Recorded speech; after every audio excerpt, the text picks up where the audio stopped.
मनसे अध्यक्ष राज ठाकरे आज शिवसेना उद्धव बाळासाहेब ठाकरे पक्षाचे प्रमुख उद्धव ठाकरे यांच्या वाढदिवसानिमित्त मातोश्री निवासस्थानी भेटीला गेले। त्यांनी उद्धव ठाकरेंना वाढदिवसाच्या शुभेच्छा दिल्या। या भेटीवर महाराष्ट्राचे मुख्यमंत्री देवेंद्र फडणवीस यांनी प्रतिक्रिया दिली। आनंदाची गोष्ट आहे, मला असं वाटतं की उद्धव ठाकरे यांचा जन्मदिवस आहे, त्यांना शुभेच्छा देण्यासाठी राज ठाकरे गेले। आनंदाची गोष्ट आहे, यामध्ये आपण कशाला राजकीय पाहायचं।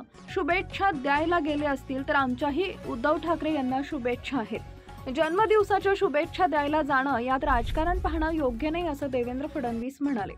महाराष्ट्राच्या मनात काय आहे हे तुम्हाला विधानसभेच्या निवडणुकीत दिसलं आणि महाराष्ट्राच्या मनात नेमकं काय आहे हे तुम्हा या येत्या स्थानिक स्वराज्य संस्थांच्या निवडणुकांमध्येही दिसेल। पण काही पक्षांच्या नेत्यांच्या मनात काय आहे हे महाराष्ट्राच्या मनातलं आहे असं म्हणणं योग्य नाही। फार मोठं वक्तव्य होईल अशी देखील प्रतिक्रिया देवेंद्र फडणवीस यांनी दिली आहे। मंत्र्यांनी अशा प्रकारे पत्र लिहून वाद निर्माण करू नये। मंत्र्यांनी आपापसात बोलावं। मंत्र्यांना काही अडचणी असतील तर त्यांनी त्या मला येऊन सांगाव्यात, म्हणजे त्यातल्या अडचणी आपल्याला दूर करता येतील। शेवटी मंत्री आणि राज्यमंत्री हे दोघंही शासनाचे भाग असतात, त्यामुळे सगळे अधिकार मंत्र्यांकडे असतात। मंत्री जे अधिकार देतात ते राज्यमंत्र्यांचे अधिकार असतात, त्यामुळे याबाबत कोणतंही कन्फ्युजन नाही। पण राज्यमंत्र्यांना बैठका घेण्याचा अधिकार नाही असं मानणं चुकीचं आहे असं फडणवीस यांनी स्पष्ट केलं आहे। झालेले आहेत आज 20 वर्षांना ते स्वगृही गेलेले आहेत मातोश्रीवर।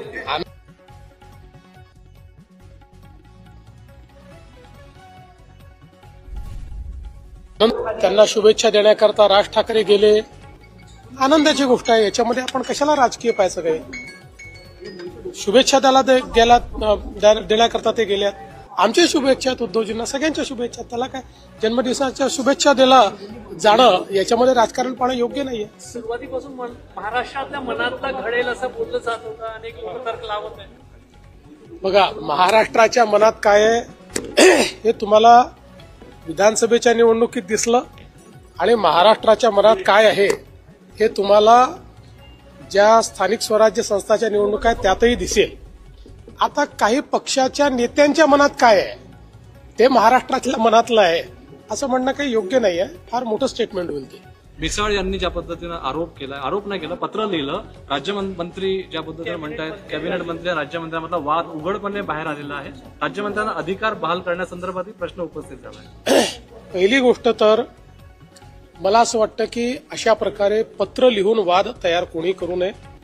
मंत्र्यांनी आपापसात बोलावं आणि मंत्र्यांना काही अडचणी असतील तर त्यांनी त्या मला येऊन सांगाव्यात, म्हणजे त्याच्यातल्या अडचणी आपल्याला दूर करता येतील। शेवटी मंत्री आणि राज्यमंत्री हे दोघंही एकाच शासनाचे भाग असतात। सगळे अधिकार हे मंत्र्यांकडे असतात।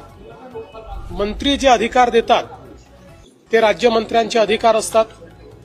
त्यामुळे मुळामध्ये याच्यामध्ये कुठलंही कन्फ्युजन नाही आहे। मात्र राज्यमंत्र्यांना बैठका घेण्याचा अधिकार नाही असं मानणंही चुकीचं आहे।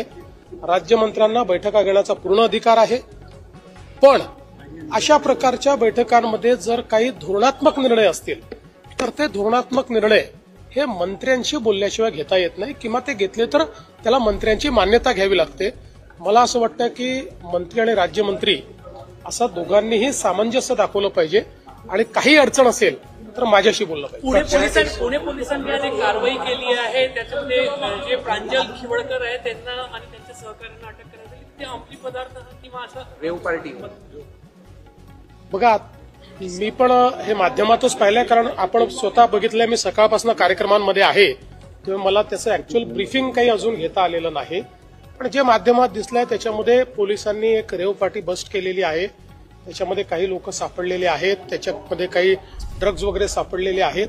आता मी पूर्ण याचं ब्रीफिंग ज्यावेळेस घेईल त्यावर याच्यावर बोलू शकेल, पण प्राथमिक दृष्ट्या अशा प्रकारचा गुन्हा घडलेला त्या ठिकाणी दिसतो। महामेट्रोमध्ये तुम्ही आला आहात, महामेट्रो संदर्भात काय निर्णय झाला? न्यू मेट्रो असेल किंवा आणखी काही न्यू मेट्रो जे आहेत, न्यू जनरेशन मेट्रो संदर्भात काय चला, मला या गोष्टीचा आनंद आहे की तुम्ही शेवटी महत्वाचा प्रश्न मला विचारला। जो खरा जनहिताचा प्रश्न आहे तो शेवटी का होईना या ठिकाणी तुम्ही विचारला, त्याबद्दल तुमचे आभारही मानतो आणि तुमचं अभिनंदनही करतो। आज माननीय केंद्रीय मंत्री गडकरी साहेब, इथले पालकमंत्री बावनकुळेजी सर्व सन्माननीय आमदार खासदार यांच्या उपस्थितीमध्ये नागपूर जिल्ह्याचा जो कॉम्प्रिहेन्सिव्ह मोबिलिटी प्लॅन आहे तो आमच्यासमोर प्रेझेंट करण्यात आला. आपण राईट्स या ऑर्गनायझेशनला नागपूर जिल्ह्याचा पूर्ण कॉम्प्रिहेन्सिव्ह मोबिलिटी प्लॅन तयार करायला दिला होता, ज्यात एक्झिस्टिंग नागपूर शहर आणि नागपूर जिल्हा इथले ग्रोथ सेंटर्स, या ठिकाणी भविष्यात निर्माण होणारे ग्रोथ सेंटर्स याची मोबिलिटीची संपूर्ण व्यवस्था या प्लॅनच्या माध्यमातून होणार आहे. या प्लॅनचे काही भाग आहेत ज्याच्यामध्ये मिसिंग लिंक्स जे आहेत त्याचे इम्प्रूव्हमेंट करणं, काही ठिकाणी रस्ते मोठे करणं, काही नवीन रस्ते निर्माण करणं, काही रिंग्स तयार करणं, काही ठिकाणी अंडरपासेस किंवा त्या ठिकाणी ओव्हरपासेस तयार करणं, काही ठिकाणी फ्लायओव्हर्स तयार करणं, काही ठिकाणी आपल्या ट्रान्सपोर्टेशन सिस्टीम करता व्यवस्था तयार करणं, बसेसची व्यवस्था असेल, रॅपिड मास ट्रान्झिटची व्यवस्था असेल, त्याच्यानंतर आपली मेट्रोची व्यवस्था असेल, याचं इंटिग्रेशन करणं,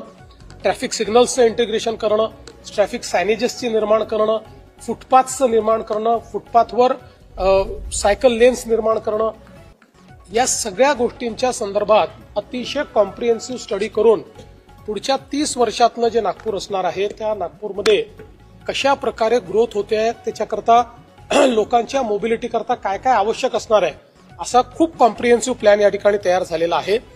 हा प्लॅन आता आमच्यासमोर प्रेझेंट करण्यात आलेला आहे. आता हा प्लॅन जनतेकरता त्या ठिकाणी खुला केला जाईल, त्यांचे सजेशन्स घेतले जातील. लोकप्रतिनिधींनाही सांगितलं आहे की त्यांनीही आपले सजेशन्स काय असतील तर ते लेखी द्यावे. त्यानंतर हा प्लॅन मंजूर करण्यात येईल आणि मंजूर करताना मग याचं एक फायनान्शियल मॉडेल आम्ही तयार करू की ज्याच्यामध्ये 3 फेजेसमध्ये, हा काही 5 वर्षात इम्प्लिमेंट होण्याचा प्लॅन नाहीये, हा 3 फेजेसमध्ये प्लॅन इम्प्लिमेंट होईल. त्यातलं फर्स्ट फेज हा 5 वर्षामध्ये आपल्याला इम्प्लिमेंट करायचा आहे. त्या दृष्टीने त्याचं एक फायनान्शियल मॉडेल आम्ही तयार करू आणि मग नागपूर आणि जे नागपूर मेट्रोपॉलिटन रिजन आहे किंवा जिल्ह्याचा जो भाग आहे या सगळ्याचा एकात्मिक विकास या मोबिलिटी प्लॅनच्या माध्यमातून केला जाईल. मेट्रो एकेकाळी म्हटलं जात होतं नागपुरात गरजेची नाही, मात्र 10 कोटी प्रवाशांचा टप्पा मेट्रोने 6.5 वर्षात पार केला. मला अतिशय आनंद आहे की नागपूरकरांनी केवळ मेट्रो स्वीकारलीच नाही तर चांगल्या प्रकारे मेट्रोचा वापर सुरू केलेला आहे. आणि आता जे मेट्रोचे नवीन कॉरिडॉर आपण करतोय या कॉरिडॉरमुळे मेट्रोची रायडरशिप दुप्पट होणार आहे. कारण हे असे कॉरिडॉर आहेत की जे आपले ग्रोथ सेंटर्स आहेत, ज्याला आपण एक प्रकारे नागपूरचा सबर्बन एरिया म्हणू शकतो, तो जोडला गेल्याबरोबर इथली रायडरशिप मोठी होणार आहे.